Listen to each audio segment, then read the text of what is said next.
நீதிமன்ற மேல்முறையீட்டில் தோல்வி கண்டிருப்பதால் வீடியோ பகிர்வு தளமான டிக்டாக் அமெரிக்காவில் தடை செய்யப்படுவதை நெருங்கி வருகிறது.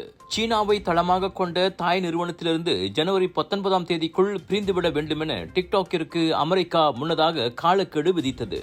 பயனர்களின் தரவுகளை சேகரிப்பதோடு வேவு பார்க்கவும் பெய்ஜிங்கை டிக்டாக் அனுமதிப்பதாக அமெரிக்கா குற்றம் சாட்டியது. அதனை பைட்டான்ஸ் நிறுவனம் திட்டவட்டமாக மறுத்தாலும் அமெரிக்கா விடுவதாக இல்லை.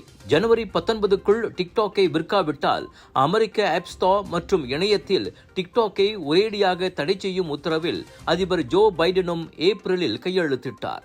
அந்த கட்டாய உத்தரவை எதிர்த்து நீதிமன்றம் சென்ற டிக்டாக் தற்போது அதில் தோல்வி கண்டிருப்பதால் அமெரிக்க மண்ணை விட்டு அது சீக்கிரமே வெளியேற வேண்டி வரலாம். ஒருவேளை டிக்டாக் தடை செய்யப்பட்டால் அமெரிக்க சீன உறவை மேலும் அது பாதிக்கக்கூடும்.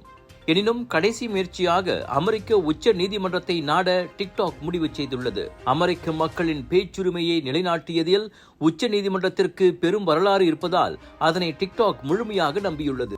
இது தவிர அடுத்த மாதம் அதிபராக பதவியேற்க உள்ள டொனால்ட் ட்ரம்பையும் எப்படியாவது பங்காளியாக்கிக் கொள்ள பெய்ஜிங் பல்வேறு சாத்தியக்கூறுகளை ஆராய்ந்து வருகிறது. டிக்டாக் தடை செய்யப்பட்டால் நன்மை அடைய போவது என்னமோ பேஸ்புக்கின் தாய் நிறுவனமான மேத்தா தான். மேத்தாவுக்கும் ட்ரம்புக்கும் ஏற்கனவே உரசல் இருப்பதால் அதை பயன்படுத்தி டிக்டாக் தடை செய்யப்படாமல் இருப்பதை பார்த்துக் கொள்ள சீனா நினைக்கிறது.